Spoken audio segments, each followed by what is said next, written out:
ਅੱਜ ਅਸੀਂ ਘਰ ਦੇ ਵਿੱਚ ਏਸੀ ਦੇ ਕਮਰਿਆਂ ਦੇ ਵਿੱਚ ਬੈਠੇ ਘਰ ਦੇ ਵਿੱਚ ਖਾਣਾ ਖਾ ਰਹੇ ਹਾਂ, ਸਾਨੂੰ ਫੂਡ ਸਪਲਾਈ ਹੋ ਰਿਹਾ ਹੈ। ਉਹ ਸਾਡੇ ਕਿਸਾਨਾਂ ਦੀ ਖੂਨ ਪਸੀਨੇ ਦੀ ਮਿਹਨਤ ਹੈ। ਮੈਂ ਛੱਡ ਕੇ ਸਾਰੇ ਜਾਣੇ ਇਕਜੁੱਟ ਹੋ ਕੇ ਸੈਂਟਰ ਦੇ ਉੱਥੇ ਜਾ ਕੇ ਖੜੇ ਹੋਣ। ਕੀ ਸੈਂਟਰ ਨਹੀਂ ਡਰੋਗੀ ਇਹਨਾਂ ਤੋਂ? ਕਿਉਂਕਿ ਇਹਨਾਂ ਦੀ ਇੱਕ ਵੋਟ ਕਾਊਂਟ ਹੋ ਕੇ ਹੀ ਸਰਕਾਰਾਂ ਬਣਦੀਆਂ ਨੇ। बिल्कुल जावांगे जी, दिल्ली तो तां भी किते जाना पिया उत्थे जावांगे, क्योंकि साडी तां अपने हक दी गल आ, साडे अपने ढिड दी गल आ, साडी अपनी रोजी रोटी दी गल आ। किसान कोर्ट दे विच नहीं जा सकते, किसान अपनी जमीन दे उत्ते लोन नहीं लै सकते। बहुत वड्डे 100 एकड़ वाले 50 एकड़ वाले लोकी ते चलो इन्हां दे नाल कॉन्ट्रैक्ट करके मत्था मार लैणगे। जिन्हां दी जमीनां 2.5 किले है, 3-3 किले है, ਉਹ ਕਿੱਥੇ ਇਹਨਾਂ ਲੋਕਾਂ ਦੇ ਨਾਲ ਮੱਥਾ ਮਾਰਨਗੇ? ਕਿੱਥੇ ਜਾਣਗੇ ਜਿੱਥੇ ਕਿ ਇਹਨਾਂ ਨੇ ਕੋਰਟ ਕਚਹਿਰੀ ਦੀ ਵੀ ਕੋਈ ਟਰਮ ਐਂਡ ਕੰਡੀਸ਼ਨ ਨਹੀਂ ਰੱਖੀ, ਸਿਰਫ ਡੀਸੀ ਤੱਕ ਦੀ ਰੱਖੀ ਹੈ। ਜਿਹੜਾ 10% ਇੰਕਰੀਜ਼ ਆਪਾਂ ਕਹਿੰਦੇ ਚਲੋ ਪਲੱਸ ਪੁਆਇੰਟ ਹੈ, ਬਟ ਜਦੋਂ ਆਉਣ ਵਾਲੇ ਟਾਈਮ ਤੇ ਕਹਿਣਗੇ ਵੀ ਤੁਹਾਡੀ ਫਸਲ ਨਹੀਂ ਹੋਈ, ਸਾਨੂੰ ਨੁਕਸਾਨ ਹੋ ਰਿਹਾ ਹੈ, ਅਸੀਂ ਤੁਹਾਨੂੰ ਤੀਜਾ ਹਿੱਸਾ ਦੇਵਾਂਗੇ, ਆਪਾਂ ਉਸ ਟਾਈਮ ਤੇ ਕਿਸਾਨ ਨਾ ਕੰਟਰੈਕਟ ਤੋੜ ਸਕਦਾ ਹੈ, ਇਹ ਜੀ ਟਰਮ ਐਂਡ ਕੰਡੀਸ਼ਨ ਹੈ, ਨਾ ਕੋਰਟ 'ਚ ਜਾ ਸਕਦਾ ਹੈ। ਅਸੀਂ ਜਦੋਂ ਘਰੋਂ ਤਿਆਰ ਹੁੰਨੇ ਆ ਤੇ ਅਸੀਂ ਅੱਜ ਸੋਚਦੇ ਆ ਧਰਨੇ ਤੇ ਜਾਣਾ। ਅਸੀਂ ਉੱਥੇ ਸ਼ੋਅ ਲਾਣ ਤਾਂ ਨਹੀਂ ਚੱਲੇ, ਨਾ ਹੀ ਕੋਈ ਪ੍ਰੋਗਰਾਮ ਲਾਣ ਚੱਲੇ ਆ, ਨਾ ਅਸੀਂ ਕਿਸੇ ਨੂੰ, ਅਸੀਂ ਤਾਂ ਸਿਰਫ ਆਪਣਾ ਮਨੋਰੰਜਨ ਕਰਨ ਤਾਂ ਜਾ ਹੀ ਨਹੀਂ ਰਹੇ, ਐਂਟਰਟੇਨ ਨਹੀਂ ਕਰਨ ਜਾ ਰਹੇ। ਅਸੀਂ ਤਾਂ ਆਪਣੇ ਹੱਕ ਦੀ ਗੱਲ ਕਰਨ ਜਾ ਰਹੇ ਆ ਉਹਨਾਂ ਦੇ ਨਾਲ। ਜਿਹੜੀ ਰਿਪੋਰਟ ਸੈਂਟਰ ਤੱਕ ਜਾਣੀ ਹੈ, CID ਦੀ ਜਾਣੀ ਹੈ, ਹੋਰ ਏਜੰਸੀਆਂ ਦੀ ਜਾਣੀ ਹੈ, ਉਹਨੇ ਤੈਅ ਕਰਨਾ ਕਿ ਕਿੰਨਾ ਕੁ ਸੈਂਟਰ ਦੀ ਸਰਕਾਰ ਤੇ ਆਪਣੇ ਧਰਨਿਆਂ ਦਾ ਅਸਰ ਹੋਊ।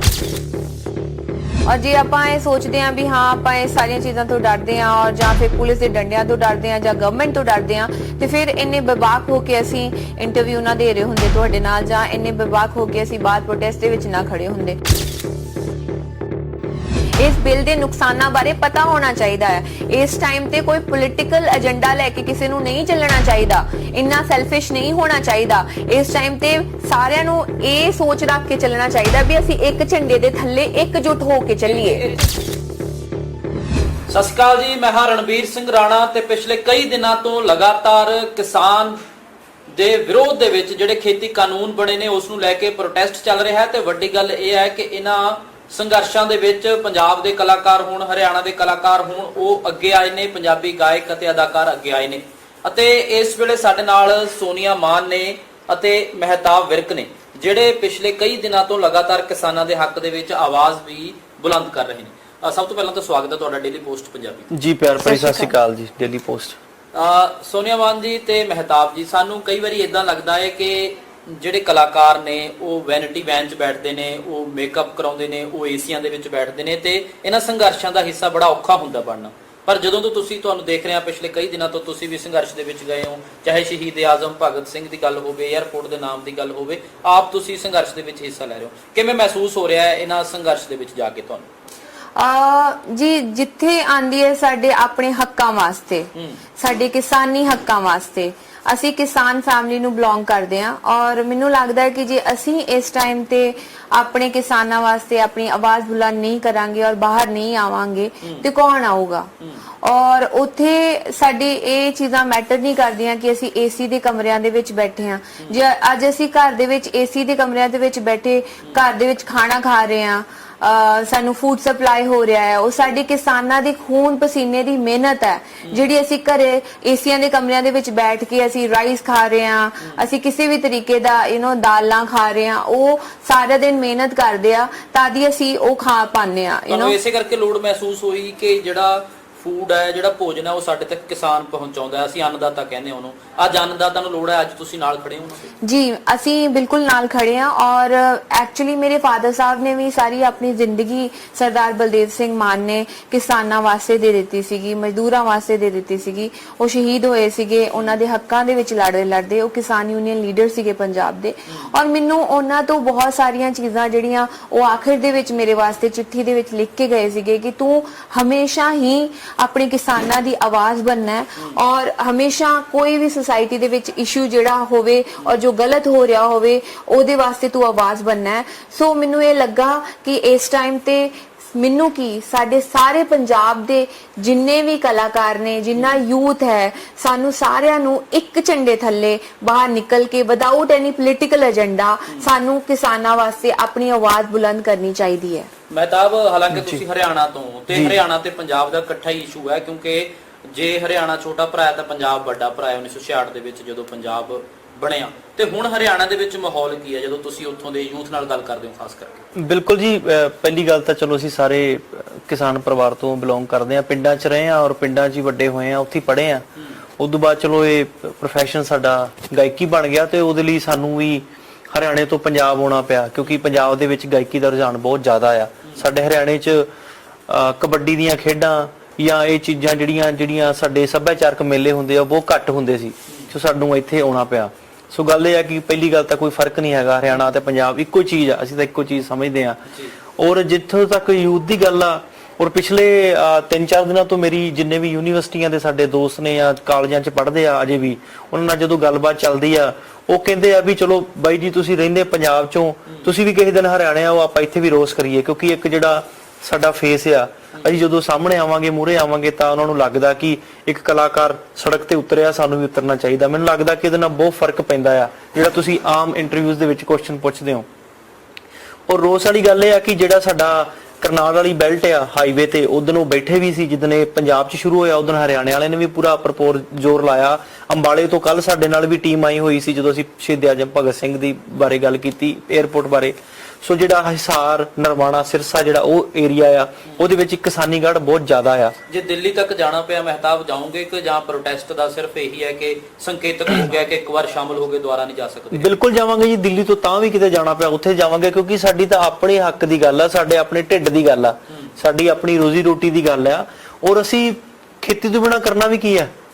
ਜਿੰਨੇ ਸਾਡੇ ਪਰਿਵਾਰ ਨੇ, ਜਿੰਨੇ ਸਾਡੇ ਪਿੰਡਾਂ 'ਚ ਰਹਿੰਦੇ ਆ, ਚਾਹੇ ਹਰਿਆਣਾ ਚਾਹੇ ਪੰਜਾਬ ਆ, ਕਰਨੀ ਤਾਂ ਫਿਰ ਖੇਤੀ ਹੋਈ ਸਾਰਿਆਂ ਨੇ। ਪੰਜਾਬ ਦੇ ਗਾਇਕਾਂ ਤੇ ਬੜੇ ਵੱਡੇ ਇਲਜ਼ਾਮ ਲੱਗੇ ਨੇ ਪਿਛਲੇ ਸਮੇਂ ਦੇ ਵਿੱਚ ਕਿ ਇਹਨਾਂ ਨੇ ਯੂਥ ਨੂੰ ਗਲਤ ਰਾਹ ਪਾਇਆ ਹੈ, ਕੁਰਾਹੇ ਪਾਇਆ ਹੈ, ਚਾਹੇ ਨਸ਼ਿਆਂ ਦੀ ਗੱਲ, ਹਥਿਆਰਾਂ ਦੀ ਗੱਲ ਪ੍ਰਮੋਟ ਕੀਤੀ ਹੈ। ਪਰ ਅੱਜ ਥੋੜਾ ਜਿਹਾ ਸਮਾਂ ਵੱਖਰਾ ਹੈ, ਅੱਜ ਪੰਜਾਬ ਦੇ ਗਾਇਕਾਂ ਦੀ ਸ਼ਲਾਘਾ ਹੋ ਰਹੀ ਹੈ, ਸਰਾਹਨਾ ਹੋ ਰਹੀ ਹੈ ਕਿ ਹਾਂ ਪੰਜਾਬ ਦੇ ਗਾਇਕ ਅੱਜ ਸੜਕਾਂ ਤੇ ਬੈਠੇ ਨੇ ਕਿਸਾਨਾਂ ਦੇ। ਜੀ ਬੜੀ ਚੰਗੀ ਗੱਲ ਹੈ ਜੀ, ਸਾਰੇ ਮਾੜੇ ਨਹੀਂ ਹੁੰਦੇ, ਕੋਈ ਚਲੋ ਟਾਵਾਂ ਜੇ ਕੋਈ ਕਰਦਾ ਵੀ ਹੈ ਤਾਂ ਉਹਦਾ ਇੱਕ ਸਟਾਈਲ ਹੋ ਜਾਂਦਾ ਆਪਣਾ ਕਿ ਚਲੋ ਮੈਂ ਇਦਾਂ ਦੇ ਗੀਤ ਗਾਉਣਾ। ਅਸੀਂ ਇਹ ਚੀਜ਼ਾਂ ਨੂੰ ਮੰਨਦੇ। ਮੋਸਟਲੀ ਤੁਸੀਂ ਇੰਟਰਵਿਊਜ਼ 'ਚ ਪੁੱਛਦੇ ਹੋ ਬਾਈ ਹਥਿਆਰਾਂ ਵਾਲੀ ਚੀਜ਼ੇ, ਗਾਣੇ ਬੜੇ ਆ ਗਏ, ਨਸ਼ਿਆਂ ਦੇ ਬੜੇ ਗਾਣੇ ਆ ਗਏ, ਪਰ ਜਦੋਂ ਤੁਸੀਂ ਸਾਡੇ ਗਾਣੇ ਸੁਣੋ, ਸਾਡੇ ਗੀਤ ਸੁਣੋ ਜਾਂ ਸਤਿੰਦਰ ਸਰਤਾਜ ਜੀ ਦੇ ਗੀਤ ਸੁਣੋ, ਜਾਂ ਜਿੱਦਾਂ ਬੱਬੂ ਮਾਨ ਸਾਹਿਬ ਵੀ ਆਪਣੇ ਹੱਕਾਂ ਦੀ ਗੱਲ ਕਰਦੇ ਆ, ਕਿਸਾਨਾਂ ਦੀ ਉਹਨਾਂ ਨੇ ਹਮੇਸ਼ਾ ਕੀਤੀ ਹੋਈ ਆ। ਹੋਰ ਵੀ ਬੜੇ ਕਲਾਕਾਰ ਨੇ ਜਿਹੜੇ ਚੰਗਾ ਕੰਮ ਕਰਦੇ ਆ। ਐਮੀ ਵਿਰਕ, ਹੁਣ ਜਿੱਦਾਂ ਲੋਕਡਾਊਨ ਦੇ ਵਿੱਚ ਅਸੀਂ ਸਾਰੇ ਭਰਾ ਰਲ ਕੇ ਲੋਕਡਾਊਨ ਦੇ ਵਿੱਚ ਜਿੰਨਾ ਅਸੀਂ ਕਰ ਸਕਦੇ ਸਾਰਿਆਂ ਨੇ ਕੀਤਾ, ਜਿੰਨਾ ਅਸੀਂ ਰਾਸ਼ਨ ਪਹੁੰਚਾ ਸਕਦੇ ਸੀ ਜਾਂ ਜਿੰਨਾ ਵੀ ਅਸੀਂ ਆਪਣੇ ਕਿਸੇ ਛੋਟੇ ਗਰੀਬ ਗੁਣਬੇ ਦੀ ਕਰ ਸਕਦੇ ਸੀ ਸਹਾਇਤਾ ਅਸੀਂ ਕੀਤੀ। ਸੋ ਠੀਕ ਹੈ, ਆਪੋ ਆਪਣਾ ਸਾਰਿਆਂ ਦਾ ਕੀਤਾ ਹੈ, ਸਾਰਿਆਂ ਦਾ ਆਪੋ ਆਪਣਾ ਸਟਾਈਲ ਆ ਜੇ ਕੋਈ ਕਰ ਰਿਹਾ। ਪਰ ਅੱਜ ਲਈ ਸਾਨੂੰ ਮਾਣ ਵਾਲੀ ਮਹਿਸੂਸ ਇਹ ਗੱਲ ਸਾਨੂੰ ਲੱਗਦੀ ਆ ਵੀ ਜਦੋਂ ਅੱਜ ਲੋੜ ਪਈ ਆ ਕਿਸਾਨਾਂ ਨੂੰ ਤਾਂ ਸਾਰੇ ਕਲਾਕਾਰ ਸੜਕਾਂ ਤੇ ਆ। ਕੋਈ ਹੋਊਗਾ ਟਾਵਾਂ ਜਿਹੜਾ ਨਹੀਂ ਆਇਆ, ਉਹ ਵੀ ਚਲੋ ਉਹਦੀ ਮਜਬੂਰੀ ਹੋਊਗੀ, ਉਹ ਸ਼ਾਇਦ ਹੋ ਸਕਦਾ ਆਪਣੇ ਘਰੇ ਬਹਿ ਕੇ ਜ਼ੋਰ ਲਾਉਂਦਾ ਹੋਊਗਾ, ਅਸੀਂ ਨਹੀਂ ਕਹਿੰਦੇ ਨਹੀਂ ਲਾ ਰਿਹਾ। ਸੋ ਤੁਸੀਂ ਦੇਖ ਰਹੇ ਹੋ ਹਰ ਰੋਜ਼ ਇੰਸਟਾਗ੍ਰਾਮ ਤੇ ਤੁਸੀਂ ਦੇਖਦੇ ਹੋ, ਸੋਸ਼ਲ ਤੇ ਸਾਰੇ ਕਲਾਕਾਰ ਆਪਣਾ ਜ਼ੋਰ ਲਾ ਰਹੇ ਆ। ਸੁਣਿਆ ਜੀ ਇੱਕ ਸਵਾਲ ਸੀਗਾ ਕਿ ਯੂਥ ਹੈ ਜਿਹੜਾ ਉਹ ਫੋਲੋ ਕਰਦਾ ਪੰਜਾਬ ਦੇ ਸਿੰਗਰਸ ਨੂੰ, ਮਾਡਲਸ ਨੂੰ, ਤੁਹਾਨੂੰ ਫੋਲੋ ਕਰਦਾ ਸਾਰਿਆਂ ਨੂੰ ਤੇ ਤੁਹਾਨੂੰ ਆਈਕਨ ਵੀ ਮੰਨਦਾ ਉਹ। ਤੇ ਹੁਣ ਜਦੋਂ ਤੁਸੀਂ ਆਪ ਸੜਕਾਂ ਤੇ ਉਤਰ ਰਹੇ ਹੋ, ਚਾਹੇ ਇੰਸਟਾ ਦੇ ਥਰੂ ਜਾਂ ਸੋਸ਼ਲ ਮੀਡੀਆ ਦੇ ਥਰੂ ਇੱਕ ਅਪੀਲ ਕਰਦੇ ਹੋ, ਤਾਂ ਉਹਦਾ ਅਸਰ ਹੁੰਦਾ? ਹਾਂਜੀ, ਬਿਲਕੁਲ ਅਸਰ ਹੁੰਦਾ ਹੈ, ਕਿਉਂਕਿ ਮੈਨੂੰ ਲੱਗਦਾ ਹੈ ਕੁਝ ਹੱਦ ਤੱਕ ਯੂਥ ਨੂੰ ਸਾਡੇ ਬਿੱਲ ਦੀ ਜਾਣਕਾਰੀ ਨਹੀਂ ਹੈ। ਜਿਵੇਂ ਕਿ ਮੈਂ ਖੁਦ ਦੀ ਐਗਜ਼ਾਮਪਲ ਲੈਣੀ ਹੈ, ਜਦੋਂ ਇਹ ਕਿਸਾਨਾਂ ਦਾ ਮੁੱਦਾ ਸਟਾਰਟ ਹੋਇਆ ਸੀਗਾ, ਆਪਾਂ ਹਰ ਕੋਈ ਇਨਸਾਨ ਆਪੋ ਆਪਣੇ ਕਿੱਤੇ ਦੇ ਵਿੱਚ ਇੰਨਾ ਕੁ ਜ਼ਿਆਦਾ ਬਿਜ਼ੀ ਰਹਿੰਦਾ ਹੈ ਕਿ ਉਹਨੂੰ ਹਰ ਇੱਕ ਦੇ ਕਿੱਤੇ ਦੀ ਨੌਲੇਜ ਨਹੀਂ ਹੁੰਦੀ।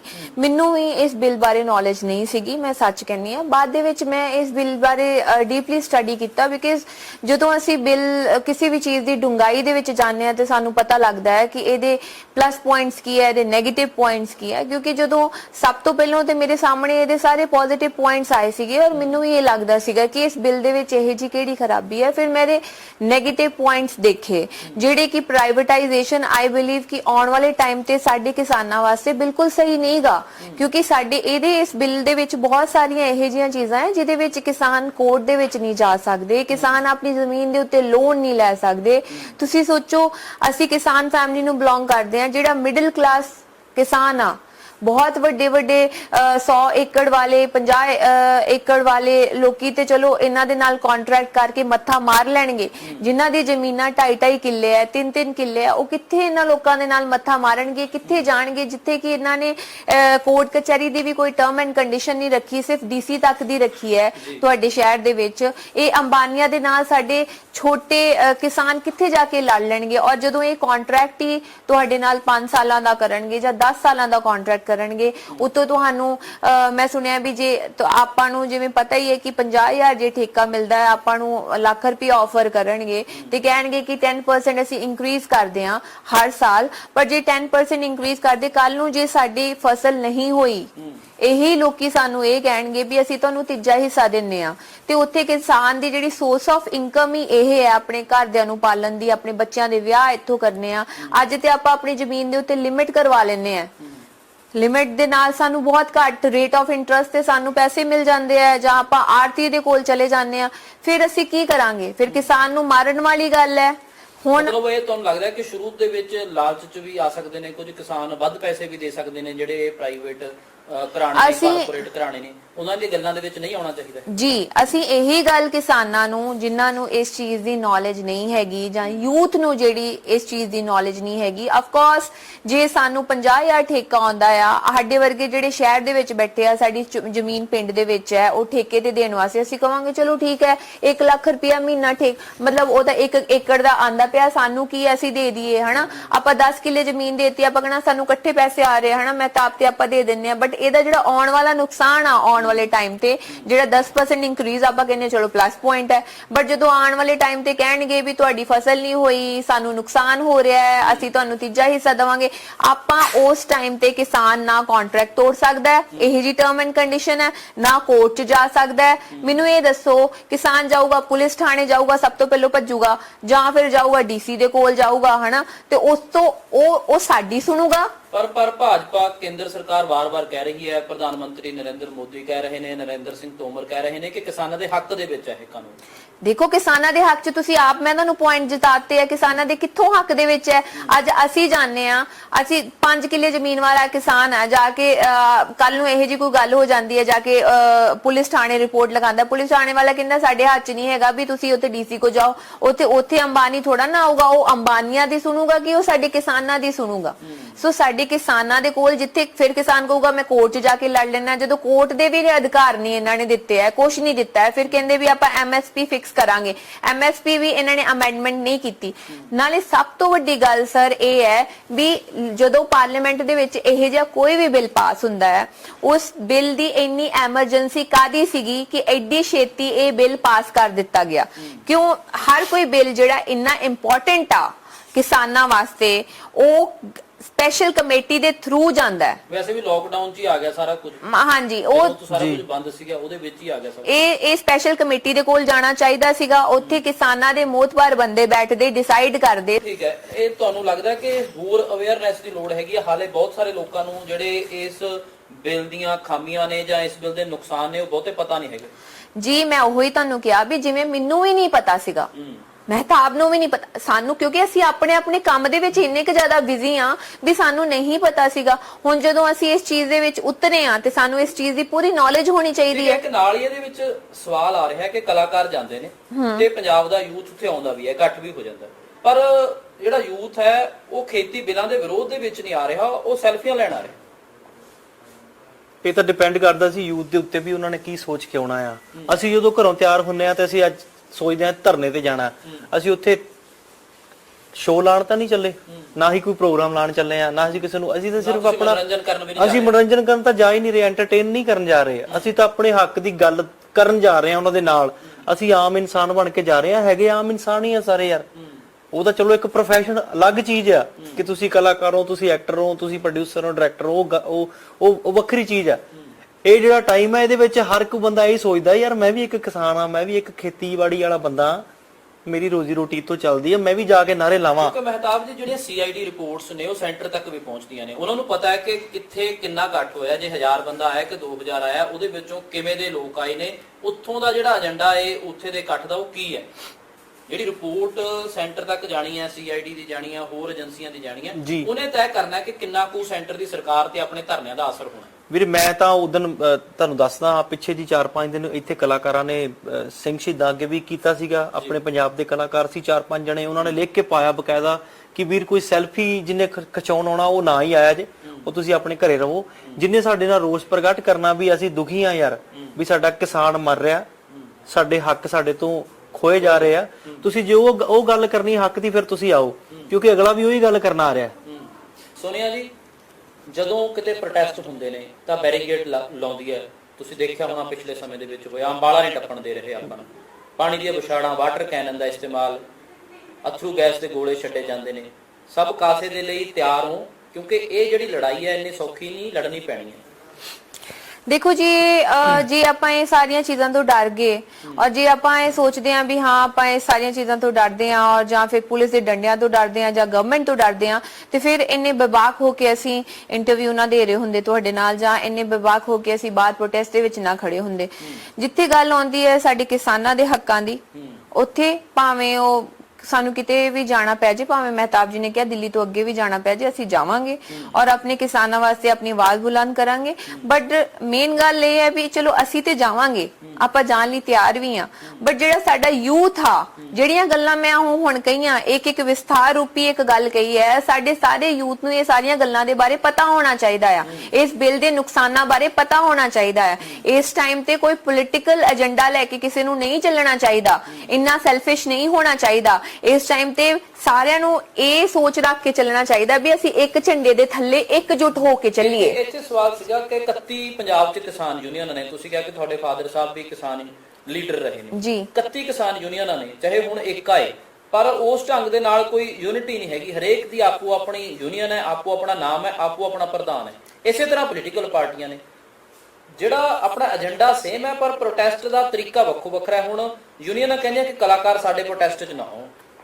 ਦੇਖੋ ਇਹ ਗੱਲ ਬਹੁਤ ਗਲਤ ਹੈ, ਮੈਂ ਤੁਹਾਨੂੰ ਦੱਸਦੀ ਹਾਂ, ਇਹ ਇਹਨਾਂ ਲੋਕਾਂ ਕਰਕੇ ਹੀ ਸਰਕਾਰ ਇਹਨਾਂ ਦਾ ਫਾਇਦਾ ਚੁੱਕਦੀ ਹੈ, ਕਿਉਂਕਿ ਇਹ ਮੇਨ ਪ੍ਰੋਬਲਮ ਜਿਹੜੀ ਕਿਸਾਨਾਂ ਦੀ ਹੈ ਉਹ ਨਹੀਂ ਰੱਖ ਰਹੀ ਅੱਗੇ, ਇਹ ਆਪਣੇ ਯੂਨੀਅਨ ਦੀ ਪ੍ਰਧਾਨਗੀ ਦਿਖਾ ਰਿਹਾ ਕਿ ਮੈਂ ਪ੍ਰਧਾਨ ਆ, ਇਹ ਮੈਂ ਪ੍ਰਧਾਨ ਆ।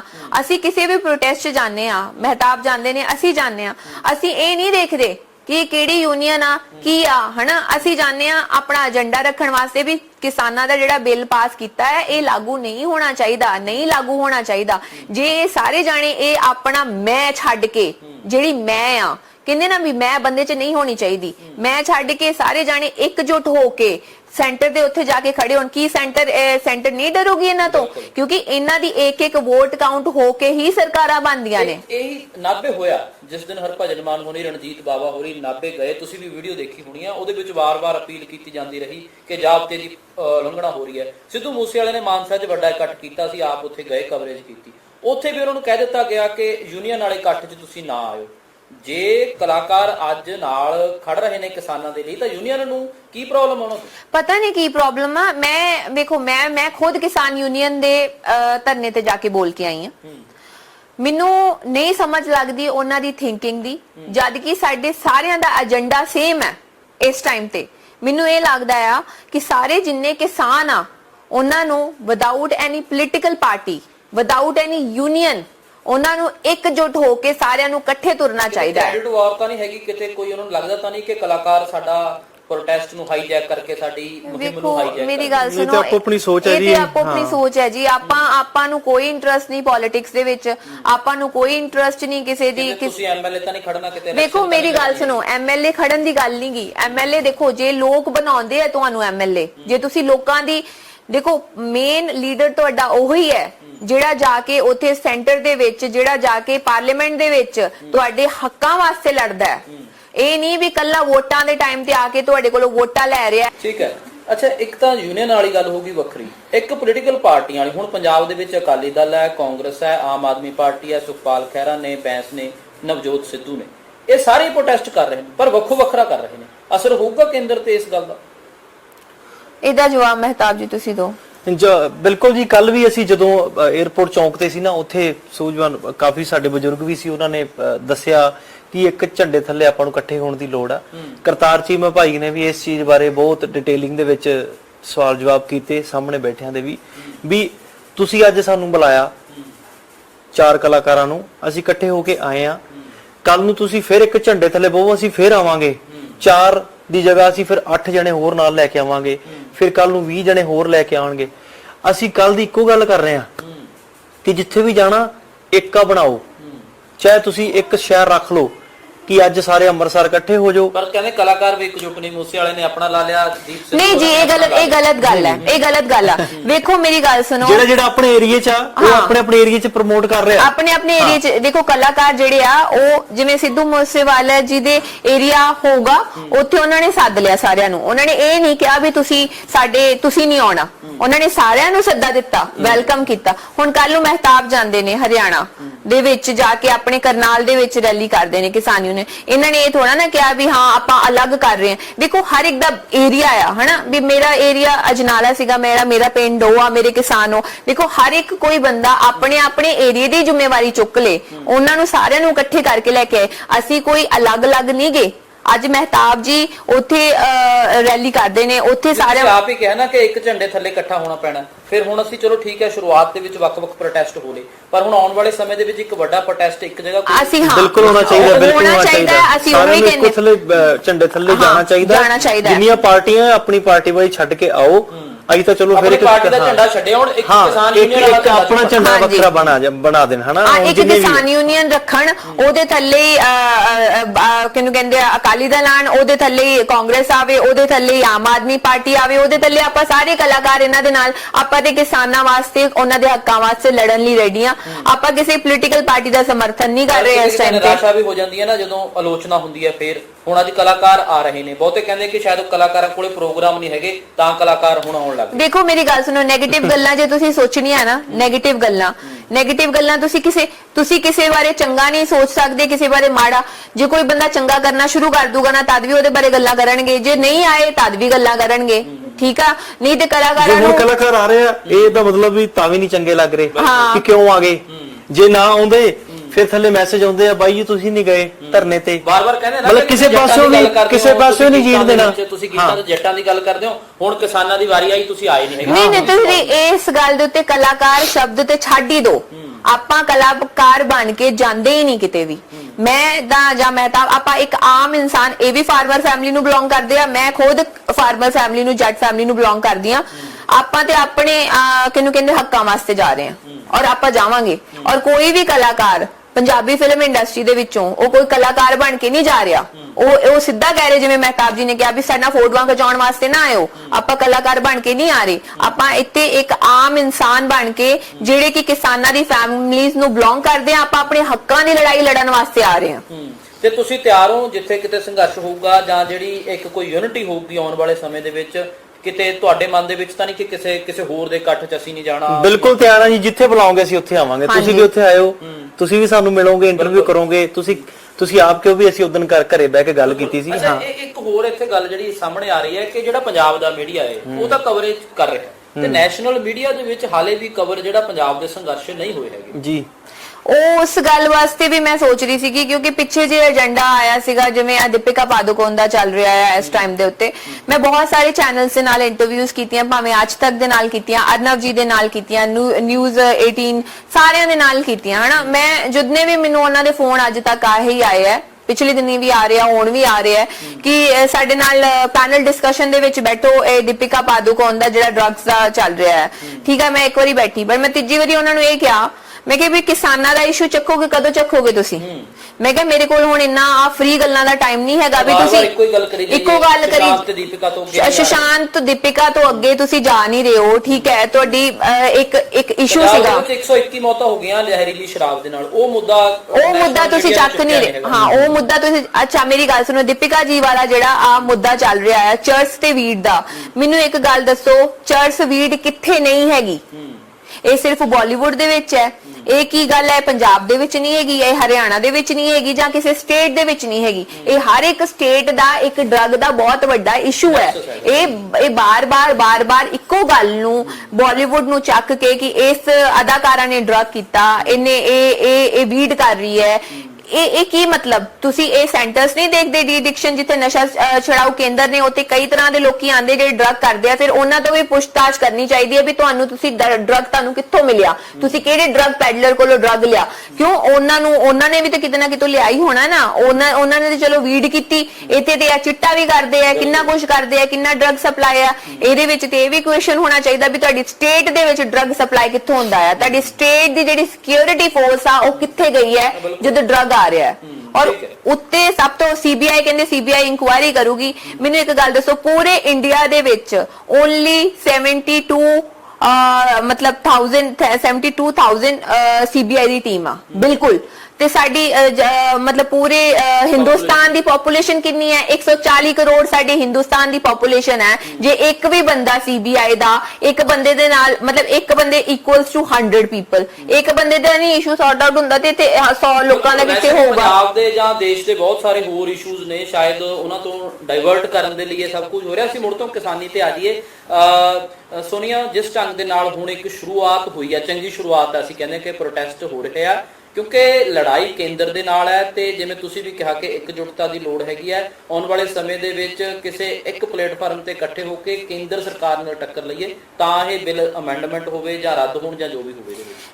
ਮੈਨੂੰ ਵੇਖੋ ਜੀ ਇਹੀ ਲੱਗਦਾ ਆ ਵੀ ਜੇ ਇਹ ਬਿੱਲ ਦੇ ਵਾਸਤੇ ਸਾਰੇ ਜਾਣੇ ਤੁਰੇ ਹੋ ਤੇ ਹੁਣ ਇਹ ਜੇ ਇਹਨਾਂ ਨੇ ਲਾਗੂ ਕਰਤਾ ਹੈ, ਮਤਲਬ ਇਹ ਪਾਸ ਕਰਤਾ ਹੈ, ਤੇ ਇਹ ਲਾਗੂ ਨਹੀਂ ਹੋਣਾ ਚਾਹੀਦਾ ਭਾਵੇਂ ਜੋ ਮਰਜ਼ੀ ਹੋ ਜੇ, ਫਿਰ ਪਿੱਛੇ ਨਹੀਂ ਹਟਣਾ ਚਾਹੀਦਾ ਕਿਸੇ ਨੂੰ। ਇੱਕ ਹੋਰ ਮੰਗ ਆ ਰਹੀ ਹੈ ਮਹਿਤਾਬ ਬਹੁਤ ਸੋਸ਼ਲ ਮੀਡੀਆ ਤੇ, ਰਿਲਾਇੰਸ ਦੇ ਖਿਲਾਫ ਜਾਂ ਜਿਹੜੇ ਉਹਨਾਂ ਦੇ ਮੈਗਾ ਸਟੋਰਸ ਨੇ ਜਾਂ ਜੀਓ ਦੇ ਸਿਮ ਨੇ ਜਾਂ ਈਵਨ ਕਿ ਜਿਹੜੇ ਪੈਟਰੋਲ ਪੰਪ ਨੇ, ਲੱਗਦਾ ਕਿ ਉਸ ਨਾਲ ਅਸਰ ਹੋ ਸਕਦਾ? ਬਿਲਕੁਲ ਹਾਂਜੀ, ਮੈਂ ਸੀਪੀ ਬਾਈ ਦੀ ਦੇਖੀ ਸੀ ਪੋਸਟ, ਉਹਨਾਂ ਨੇ ਪਾਈ ਹੋਈ ਆ ਕਿ ਤੁਸੀਂ ਰਿਲਾਇੰਸ ਜੀਓ ਤੇ ਜਿਹੜੇ ਰਿਲਾਇੰਸ ਦੇ ਉਹਦੇ ਤੇ ਆ ਕਿ ਤੁਸੀਂ ਇੱਕ ਵਾਰੀ ਕਰੋ।